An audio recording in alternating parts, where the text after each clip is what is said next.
ഈ ഭാഗത്ത് വെള്ളം നനയാതെ സൂക്ഷിക്കണം. ഈ ഭാഗത്തുകൂടെ വെള്ളം ഇറങ്ങാൻ പാടില്ല. ഇത് കൂടെ ഇവിടെ നല്ല വെറ്റായിട്ടുള്ള തുണി കൊണ്ട് തുടച്ച് കളയണം. എപ്പോഴും ക്ലീനായിരിക്കണം. ഇവിടെ ഈർപ്പം പാടില്ല. അപ്പോൾ നമ്മൾ ഇതിനകത്താണ് വെള്ളം എടുക്കേണ്ടത്. അരി വേവിക്കുകയാണെങ്കിൽ ഇതിനകത്ത് വെള്ളം എടുക്കണം. വെള്ളം എടുത്തിട്ട് അരിയാണ് വേവിക്കുന്നതെങ്കിൽ ഈ പാത്രം ഇടാൻ മറക്കരുത്. ഇതിലെഴുതിയിട്ടുണ്ട് ദിസ് സൈഡ് അപ്പെന്ന്. അതിങ്ങനെ വരത്തക്കോലത്തിൽ തന്നെ വയ്ക്കണം. എന്നിട്ട് ആവശ്യത്തിന് വെള്ളം ഒഴിക്കണം. എന്നിട്ട് ഇങ്ങനെ വയ്ക്കുക. എന്നിട്ട് നമ്മൾ ഈ അടപ്പ് വെള്ളം ഒഴിച്ച് അരിയും ഇടുക. ആവശ്യത്തിന് വെള്ളം വയ്ക്കുക.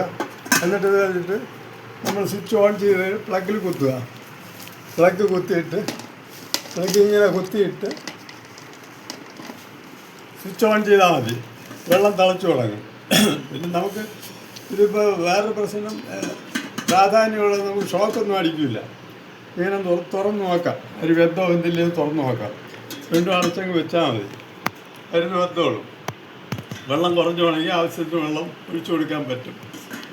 പിന്നെ ഈ അരിപ്പിൻ്റെ പ്രാധാന്യം എന്ന് പറഞ്ഞാൽ ഇത് അല്ലെങ്കിൽ ചോറ് വെള്ളം വറ്റിക്കഴിഞ്ഞാൽ ഇത് ഓട്ടോമാറ്റിക്കായിട്ട് കട്ടാവും. ഈ വെള്ളം വറ്റിക്കഴിഞ്ഞാൽ അതിൻ്റെ അടിയിൽ അത് ഉണങ്ങിയ ഇതൊക്കെ പറ്റിയിരിക്കും. അപ്പോൾ അതിനാണ് ഇത് ഓട്ടോമാറ്റിക്കായിട്ട് കട്ടാവും.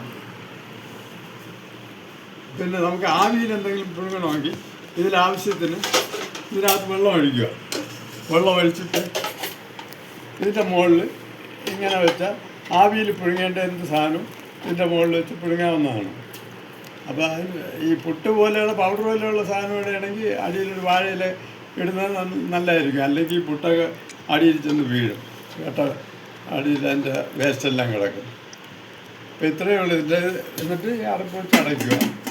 ഇതാർക്കും ഇപ്പോൾ ഗ്യാസ് കിട്ടാൻ ബുദ്ധിമുട്ടായതുകൊണ്ട്, ഗ്യാസ് സിലിണ്ടർ കിട്ടാൻ ബുദ്ധിമുട്ടായതുകൊണ്ട് ഇപ്പോൾ പലരും വീട്ടിൽ ഇതാണ് ഉപയോഗിക്കുന്നത്. ഗ്യാസ് സിലിണ്ടറിന് ബുദ്ധിമുട്ടായതുകൊണ്ട് ഞങ്ങൾ ഒരു റൈസ് കുക്കർ സംഘടിപ്പിച്ചു. അപ്പോൾ ഈ റൈസ് കുക്കറിൻ്റെ പാനസോണിക്കിൻ്റെ റൈസ് കുക്കറാണ്. അതിൽ നമുക്ക് ആവിയിൽ പുഴുങ്ങേണ്ട സാധനം ഇതിങ്ങനെ മുകളിൽ വെച്ചിട്ട് ആവിയിൽ പുഴുങ്ങണമെങ്കിൽ ഇതിൽ ഇല എന്തെങ്കിലും വാഴയില കീറിയിട്ടിട്ട് അതിൻ്റെ മുകളിൽ പുട്ടാണ് ഉണ്ടാക്കണമെങ്കിൽ പുട്ട് പൊടി താഴ്ചെന്ന് വീഴും ഇതിൻ്റെ ഹോളിൽ കൂടെ. അതിനേരം ഇലയോ എന്തെങ്കിലും വെച്ചിട്ട് അതിൻ്റെ മുകളിൽ പുട്ട് കുഴച്ചിട്ട് കൊടുത്താൽ നമുക്ക് പുട്ടുണ്ടാക്കാൻ പറ്റും. ആവിയിൽ പുഴുങ്ങേണ്ട ഏത് സാധനവും ഇതിനകത്ത് വെച്ചാൽ മതി. അതിന് മുമ്പ് ഇതെങ്ങനെയാണ് ഇതിൻ്റെ പ്രവർത്തനം എന്ന് നോക്കാം. ഇതിൻ്റെ ഉള്ളിലൊരു ഇതുണ്ട്, ഒരു സിസ്റ്റമുണ്ട്. അപ്പോൾ അതിങ്ങനെ പ്രസ്സായിരിക്കണം. അപ്പോൾ നമ്മൾ ഹീറ്റർ ഇവിടെ ഒരു സ്വിച്ചുണ്ട്. ഈ സ്വിച്ച് പ്ലഗിൽ കൊടുത്തിട്ട് ഇങ്ങനെ ഓൺ ചെയ്യുമ്പോൾ ഇത് വർക്ക് ചെയ്യും. അപ്പോൾ ഇതിൻ്റെ അകത്ത് വേറെ സാധനം ഇടാനുണ്ട്. കട്ട് ചെയ്യും. ഇതിനകത്തിടുന്ന സാധനം